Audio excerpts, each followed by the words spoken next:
Good morning, everyone. Today we will know the another story like भक्त की परीक्षा जब टूटा अर्जुन का अभिमान। महाभारत का महायुद्ध समाप्त हो चुका था। पांडवों की विजय पताका लहरा रही थी। इस विजय और श्री कृष्ण के निरंतर सानिध्य ने अर्जुन के मन में एक सूक्ष्म अहंकार का बीज बो दिया था। अर्जुन को लगने लगा था मेरे रथ के सारथी स्वयं त्रिभुवन के स्वामी हैं।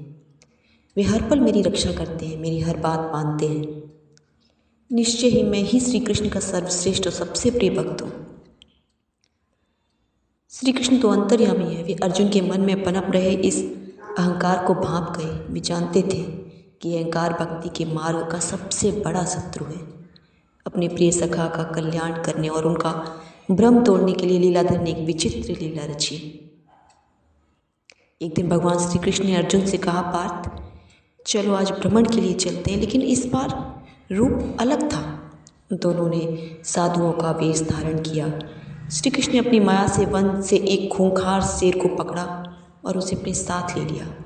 अर्जुन हैरान थे कि आखिर माधव करना क्या चाहते हैं। चलते चलते वे भगवान विष्णु के परम भक्त राजा मोरध्वज की नगरी रत्नपुरी पहुँचे।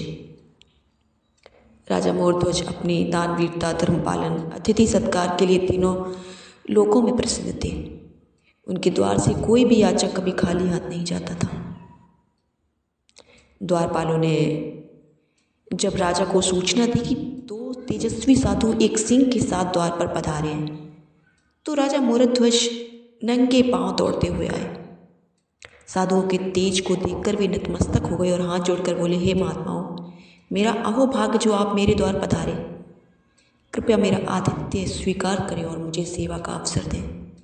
साधु वेश में श्री कृष्ण बोले, राजन, हम तुम्हारा आतिथ्य तभी स्वीकार करेंगे जब तुम हमारी एक शर्त पूरी करोगे। सोच लो, यह आसान नहीं होगा। राजा मोरध्वज ने बिना संकोच कहा, महाराज, रघुकुल रीति की तरह ही मेरे कुल की भी मर्यादा है। प्राण जा सकते हैं पर वचन नहीं। आप आज्ञा दें। श्री कृष्ण ने गंभीर स्वर में कहा, राजन, हम तो ब्राह्मण हैं, जो मिलेगा खा लेंगे, लेकिन हमारा ये सिंह नरभक्षी है। ये तभी भोजन करेगा जब तुम अपने इकलौते पुत्र का मांस से खिलाओगे। यह शर्त तुम्हें और तुम्हारी पत्नी को अपने ही हाथों से आरी से अपने पुत्र के 2 टुकड़े करने होंगे। यही शर्त है।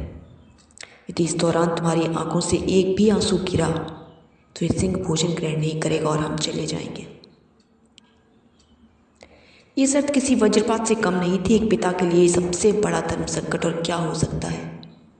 अर्जुन का कलेजा कांप उठा। उन्हें लगा राजा अभी मना कर देंगे, लेकिन राजा मोरध्वज तो भक्ति की उस अवस्था में थे जहाँ मोह का कोई स्थान ही नहीं था।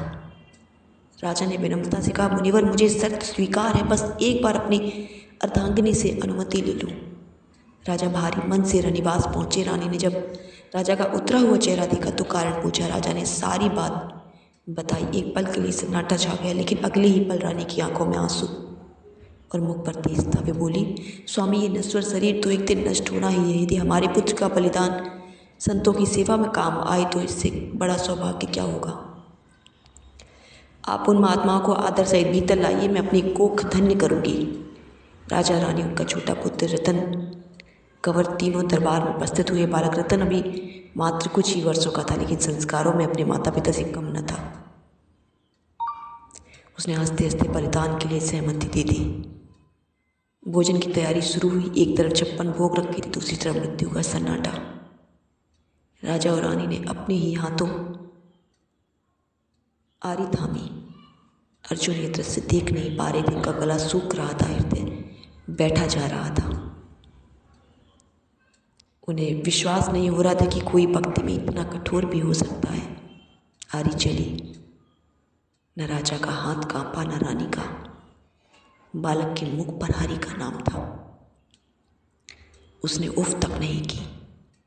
जैसे ही बालक का शरीर आधा कटा, रानी की बाईं आंख से एक आंसू टपक पड़ा। ये देखते ही श्री कृष्ण क्रोधित होकर खड़े हो गए। रघुराजन, हमने पहले ही कहा था, यदि ये कार्य दुखी मन से किया गया तो हम स्वीकार नहीं करेंगे। देखो, तुम्हारी रानी रो रही है। ये भोजन अशुद्ध हो गया, हम जा रहे हैं। राजा और रानी भगवान के चरणों में गिर पड़े। रानी ने रोते हुए कहा, हे महात्मा, यह आंसू पुत्र मुंह में नहीं गिरा, ये तो मेरे शरीर के बाएं हिस्से का दुख है। मेरी बाईं आंख इसलिए रो रही है क्योंकि आपने पुत्र के दाहिने अंग का तो भोजन के लिए स्वीकार किया, लेकिन बायां अंग व्यर्थ जा रहा है। और यह आंसू दुख का नहीं, उस हिस्से के दुर्भाग्य का है जो आपकी सेवा में नहीं आ सका। ये सुनते ही वहाँ खड़े अर्जुन का धैर्य टूट गया। जिस भक्ति पर उन्हें गर्व था वह राजा मोरध्वज है, और उनकी रानी के इस त्याग के आगे तिनके के समान थी। अर्जुन को अपनी तुच्छता का एहसास हो गया। वे दौड़कर श्री कृष्ण के चरणों में गिर पड़े और बिलखने लगे, मातो बस करो प्रभु, अब और परीक्षा न लो। मेरे अहंकार को तोड़ने के लिए आपने इन परम भक्तों को इतना कष्ट दिया।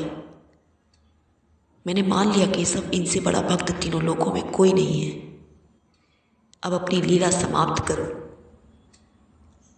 अर्जुन का अहंकार चूर चूर हो चुका था। श्री कृष्ण मंद मंद मुस्कुराए। उन्होंने रानी से कहा, देवी अपने पुत्र को आवाज़ दो। रानी ने चकित होकर सोचा कि पुत्र तो अब रहा नहीं, पर साधु की आज्ञा मानकर उन्हें पुकारा, रतन बेटा बाहर आओ।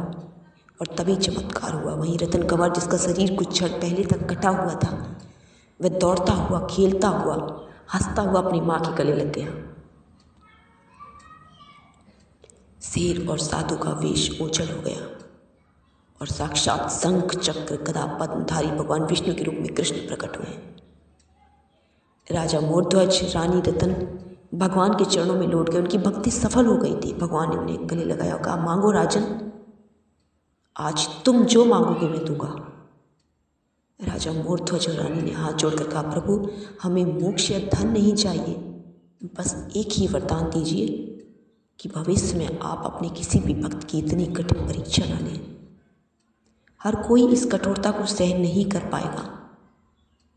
भगवान ने तथास्तु कहा। उन्होंने राजा के परिवार की निस्वार्थ भक्ति को अमर कर दिया और अर्जुन को सिखा दिया कि भक्ति का अर्थ अधिकार जताना नहीं, बल्कि सर्वस्व अर्पण कर देना है।